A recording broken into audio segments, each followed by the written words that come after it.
Hello friends, आज की ताज़ा खबरों में आप सभी का स्वागत है। झारखंड की तमाम छोटी बड़ी खबर इस वीडियो में देखने को मिलेगी। सबसे पहले बड़ी खबर, स्कूल खोलने के 2 हफ्ते तक नहीं होगी परीक्षा।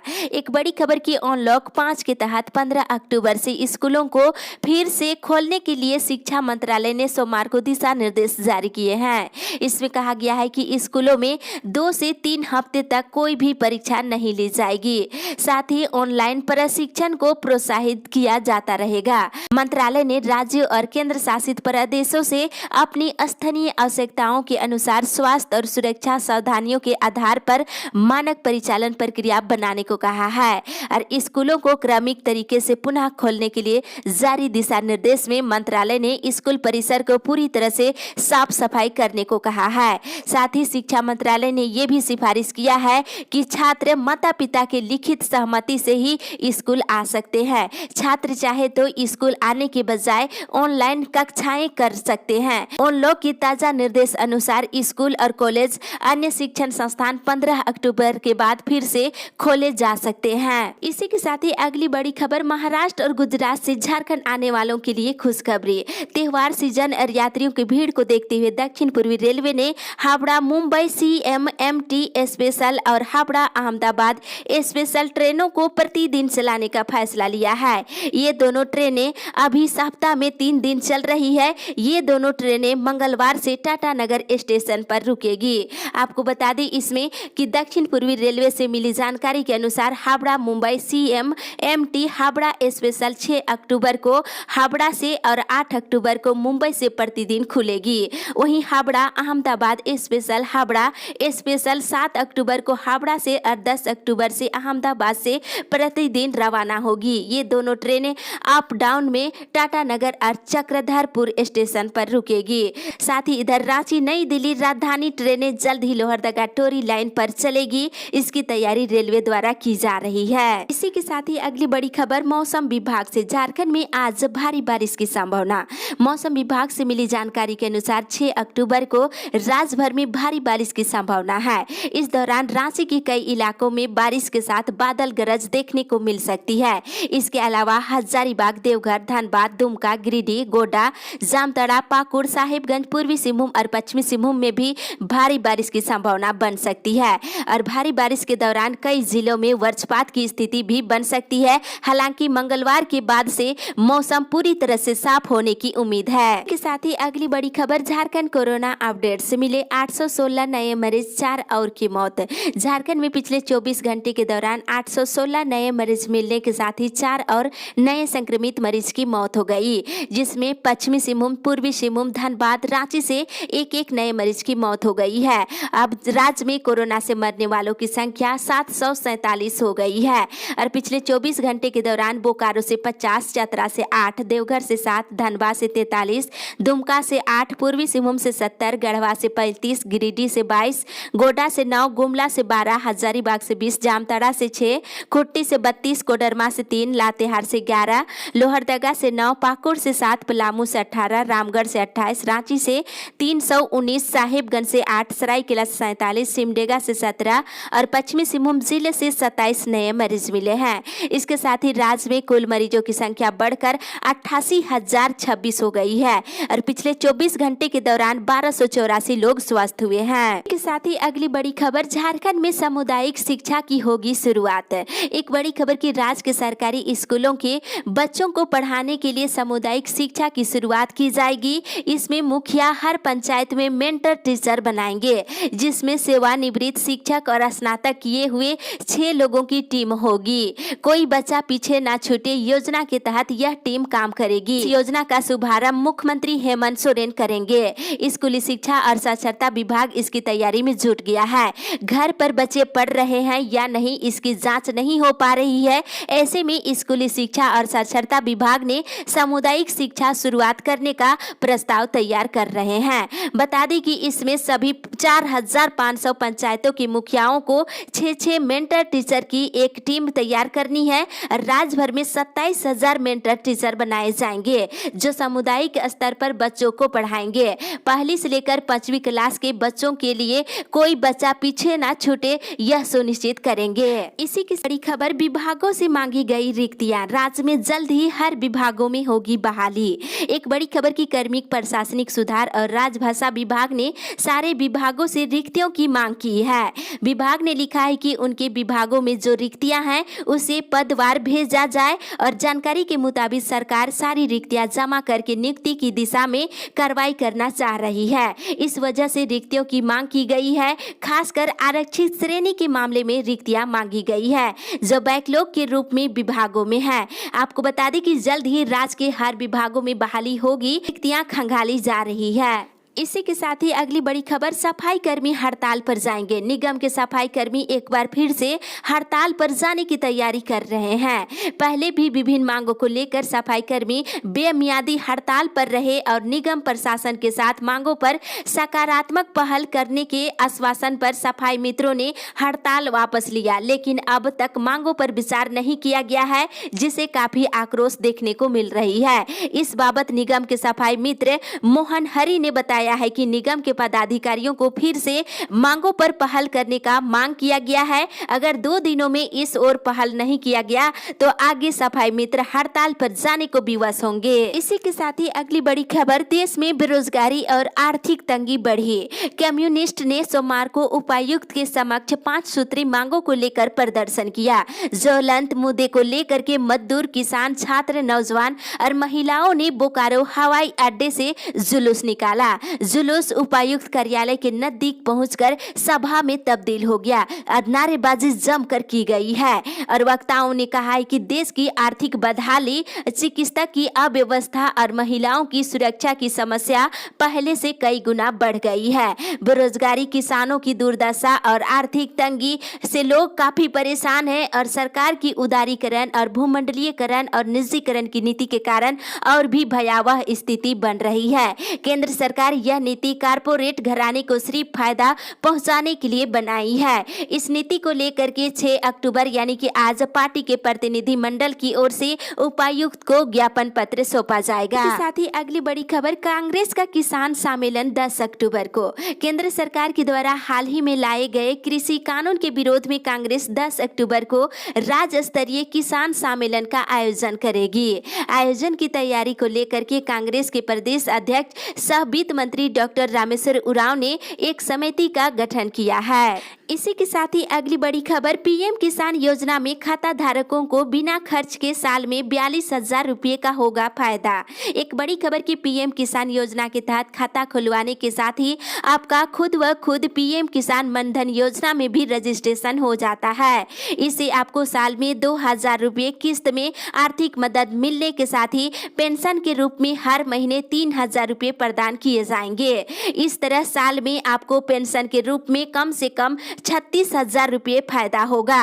और अधिक जानकारी के लिए आप पीएम किसान सम्मान योजना के आधिकारिक वेबसाइट पर लॉगिन कर चेक कर सकते हैं। पीएम किसान मनधन योजना छोटे और सीमांत किसानों को मासिक पेंशन देने की सरकारी स्कीम है और सरकार की इस योजना के तहत 60 साल की उम्र के बाद किसानों को हर महीने 3,000 रुपये यानी कि 36,000 रुपये सालाना पेंशन दी जाती है। इसी के साथ ही अगली बड़ी खबर, कोरोना टेस्टिंग में राष्ट्रीय औसत से आगे है झारखंड। सीएम, एक बड़ी खबर की मुख्यमंत्री हेमंत सोरेन ने कहा है कि राज्य कोरोना से संघर्ष में सफलता हासिल कर आगे बढ़ रहा है। प्रति 10,65,000 कोविड टेस्टिंग के साथ झारखंड राष्ट्रीय औसत से काफी आगे है। कुल टेस्टिंग में लगभग 24 लाख टेस्टिंग के साथ राज्य मध्य प्रदेश, हरियाणा समेत देश के अन्य राज्यों के मुकाबले काफी आगे है और 86% से अधिक लोग स्वस्थ हो चुके हैं। और सीमित संसाधनों और जनता के सहयोग से धीरे धीरे हम कोरोना को हरा रहे हैं। और उन्होंने जनता से अनिवार्य रूप से मास्क पहनने और सोशल डिस्टेंस के नियमों का पालन करने की अपील किए हैं। साथ ही उन्होंने कहा है कि ऐसा ना कर आप अपने साथ और अपने को भी खतरे में डाल सकते हैं। इसी के साथ ही अगली बड़ी खबर, लॉकडाउन अवधि का होल्डिंग टैक्स माफ हो। एक बड़ी खबर की डिप्टी मेयर संजीव विजय वर्गीय ने राज्य सरकार से लॉकडाउन अवधि के होल्डिंग टैक्स को माफ करने की मांग किए हैं। उन्होंने सोमवार को कहा है कि लॉकडाउन के कारण अधिकतर घरों की आर्थिक स्थिति गड़बड़ा गई है। ऐसे में राज्य सरकार इसे माफ कर दे तो काफी लोगों को राहत मिलेगी। उन्होंने कहा कि केंद्र सरकार से मांग की गई थी कि लॉकडाउन के कारण छोटे व्यापारियों के ऋण पर लगने वाले ब्याज को 3 महीने के लिए माफ किया जाए। इस पर केंद्र सरकार ने निर्णय लेते हुए 6 माह तक का ब्याज माफ कर दिया है। इसी के साथ ही अगली बड़ी खबर, स्वास्थ्य कर्मियों की जांच आज से। राज्य भर के स्वास्थ्य कर्मियों की स्वास्थ्य की जांच मंगलवार से होगी। इसके लिए हेल्थ वर्कर कैंपेन चलाया जाएगा। 23 अक्टूबर तक चलने वाले इस अभियान के तहत स्वास्थ्य कर्मियों के बीपी, डायबिटीज और ओरल कैंसर ऐसे कई बीमारियों की जांच होगी। एएनएम के अभियान निदेशक रविशंकर शुक्ला ने सभी सिविल सर्जन को इस बाबत पत्र भेजकर निर्देश दिया है। अभियान निदेशक ने इसके लिए जिला कल्याण पदाधिकारी से समन्वय स्थापित करते हुए सीडीपीओ और आईसीडीएस और सुपरवाइजर सेविका सहायिका का सहयोग लेने को कहा है। इसी के साथ ही अगली बड़ी खबर, सहायक पुलिसकर्मी के बाद होमगार्ड धरने पर। सहायक पुलिसकर्मी के बाद होमगार्ड के जवान अब अपनी मांगों को लेकर मोराबादी मैदान पर धरने पर बैठ गए हैं। सहायक पुलिसकर्मी वर्दी के साथ आंदोलन कर रहे थे, जबकि ये लोग बिना वर्दी के धरने पर है। ये लोग मुख्यमंत्री से मिलकर अपनी बात रखने की मांग कर रहे हैं। मिली जानकारी के अनुसार इनकी नियुक्ति की सारी प्रक्रिया पूरी कर ली गई है, लेकिन फिर भी नियुक्ति नहीं की जा रही है। नियुक्ति की मांग को लेकर सभी मोराबादी मैदान में डटे हुए हैं। इसी के साथ ही अगली बड़ी खबर, आंदोलन को सफल बनाने की अपील। पूर्व शिक्षा मंत्री गीताश्री उरांव ने सरना कोड की मांग को लेकर 20 अक्टूबर को राष्ट्रव्यापी आंदोलन को सफल बनाने की अपील किए हैं। सामुदायिक भवन में उन्होंने आदिवासी समाज के अगुवा से कहा है कि सरना कोड की मांग को लेकर वे सड़क पर उतरे और मानव श्रृंखला बनाए। कुछ लोग मोटरसाइकिल जुलूस निकाले और साथ ही प्रखंड में जाकर राष्ट्रपति के नाम से वीडियो को ज्ञापन सौंपे। इसी के साथ ही अगली बड़ी खबर, झारखंड की अदालतों में ऑनलाइन गवाही होगी। एक बड़ी पहल कहा जा सकता है कि राज्य की निचली अदालतों में लंबित आपराधिक मामलों के तेजी से निष्पादन के लिए अब ऑनलाइन ट्रायल के साथ साथ गवाही और प्रति परीक्षण और 164 के बयान भी दर्ज किए जाएंगे। केस से जुड़े पुलिस अधिकारियों और चिकित्सकों के बयान भी समय समय पर ऑनलाइन दर्ज होगी। गवाही और गवाहों के प्रति परीक्षण और 164 का बयान ऑनलाइन लिया जाएगा। इसके लिए अदालतों से संबंधित सभी पक्षों को वीडियो कॉन्फ्रेंसिंग का लिंक दिया जाएगा। इसके माध्यम से जुड़कर सभी सुनवाई में शामिल हो सकते हैं। इसी के साथ ही अगली बड़ी खबर, पीजी का एडमिट कार्ड जारी, परीक्षा 10 से। बीबीएमकेयू के पीजी 4th सेमेस्टर का एडमिट कार्ड जारी कर दिया गया है। 10 अक्टूबर से परीक्षा होगी और परीक्षा को लेकर के एडमिट कार्ड आप विश्वविद्यालय की वेबसाइट से डाउनलोड कर सकते हैं। साथ ही इधर सिंडिकेट का बैठक बीबीएमकेयू का आज होगा। इस बैठक में फॉरेन लैंग्वेज कोर्स को शुरू कराने के लिए कमियों को दूर कराने का निर्णय समेत एजेंडा पर विचार किया जाएगा। साथ ही आपको बता दें, इग्नू में नामांकन की तिथि बढ़ गई है। इग्नू के विभिन्न शैक्षणिक कार्यक्रम में नामांकन के लिए नामांकन तिथि को बढ़ाकर 15 अक्टूबर तक कर दी गई है। साथ ही इधर सेमेस्टर 1 में नामांकन लेने वाले छात्रों को अंतिम मौका। सिद्धू कानू विश्वविद्यालय में स्नातक के सेमेस्टर 1 में प्रवेश के लिए एक अंतिम मौका दिया गया है। स्नातक सेमेस्टर 1 में दाखिला के लिए 8 से 11 अक्टूबर तक का समय विस्तार किया गया है। इस संबंध में जामताड़ा महिला मध्य विद्यालय जामताड़ा के प्राचार्य ने बताया है कि स्नातक ऑनर्स और पास कोर्स में दाखिला के लिए अभ्यर्थी चांसलर पोर्टल से अपना आवेदन दे सकते हैं। इसी के साथ ही अगली बड़ी खबर, 15 से नहीं खुलेंगे स्कूल। एक बड़ी खबर की झारखंड में 15 अक्टूबर से स्कूल नहीं खुलेंगे। कोरोना संक्रमण के बढ़ते मामले को देखते हुए स्कूल अभी नहीं खोले जाएंगे। जब तक स्थिति सामान्य नहीं हो जाती तब तक बच्चों की सुरक्षा को देखते हुए स्कूल खोलने की संभावना कम है।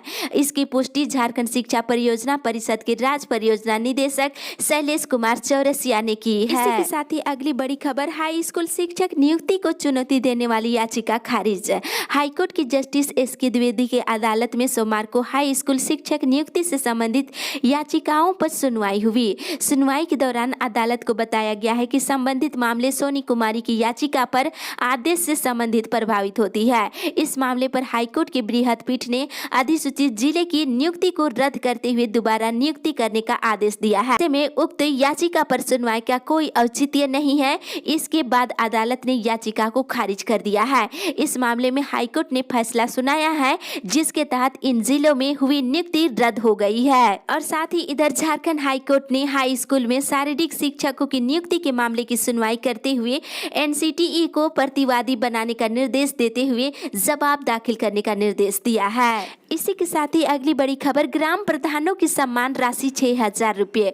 बरहेट प्रखंड में एक बैठक की गई और इस बैठक में सभी के सहमति से निर्णय लिया गया है कि ग्राम प्रधानों की सम्मान राशि 6,000 रुपये किया जाए। और साथ ही इधर आदिवासी समुदाय के गोड़ेत नायकी और कुड़ाम नायकी और जोगा मांझी पार्निक को जल्द से जल्द राशि का भुगतान करने की मांग की गई है। और वहीं प्रधानी जोत जमीन को प्रधानों का नाम दर्ज कराने की भी मांग की गई है। साथ ही अगली बड़ी खबर, टेंट कारोबारी सरकार की गाइडलाइन से परेशान। कोरोना संक्रमण के कारण लगे लॉकडाउन में राजधानी के टेंट और राज्य के टेंट और डेकोरेटर्स की दुकान पिछले 6 महीने से बंद है और विवाह समेत अन्य धार्मिक आयोजन में टेंट से जुड़े काम ठप रहने के कारण इस विषय से जुड़े कारीगर और कलाकार और मजदूर आर्थिक रूप से परेशानी झेल रहे हैं। सरकार की ओर से इन सभी कारीगरियों को अभी तक कोई राहत नहीं मिली है। अगली बड़ी खबर, रेलवे तैयार, अब सरकार के आदेश का इंतजार।